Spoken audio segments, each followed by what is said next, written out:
আমাদের দলের মাননীয় ভারপ্রাপ্ত চেয়ারম্যান আশা করি নভেম্বরের মধ্যেই তিনি ফিরবেন। আমরা আশা করছি দেশনেত্রী বেগম খালেদা জিয়া শারীরিক অবস্থা বিবেচনায় তিনি নিজে সিদ্ধান্ত নেবেন নির্বাচন করবেন কিনা। আমরা তো চাই তিনি নির্বাচনে অংশগ্রহণ করুন।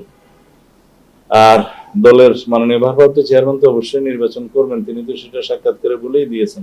আসন পরে নির্ধারিত হবে, বাংলাদেশের যে কোনো আসন থেকে তিনি নির্বাচন করতে পারবেন। আমাদের দলের মাননীয় ভারপ্রাপ্ত চেয়ারম্যান খুব শিগগিরই দেশে পদার্পণ করতে হবে।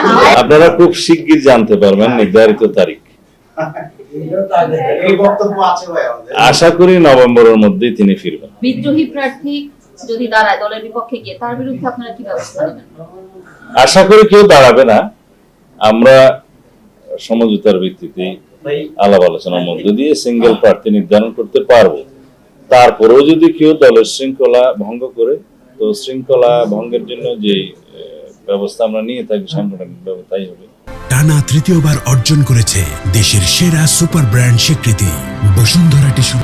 ইশতেহারের কাজ খুব দ্রুত গতিতে চালাচ্ছি আমরা, সেটা সেক্টর ওয়াইজ আমাদের ইশতেহার প্রণয়নের কাজ চলছে এবং সমস্ত সেক্টর গুলোকে নিয়ে আমরা কম্পাইল করে জাতীয় স্থায়ী কমিটিতে আলোচনা করে সেটা অনুমোদন করব খুব শিগগির। সেটা এখন প্রকাশিত হবে না, কারণ দলের নির্বাচন ইশতেহারও অনেকটা গোপনীয় জিনিস।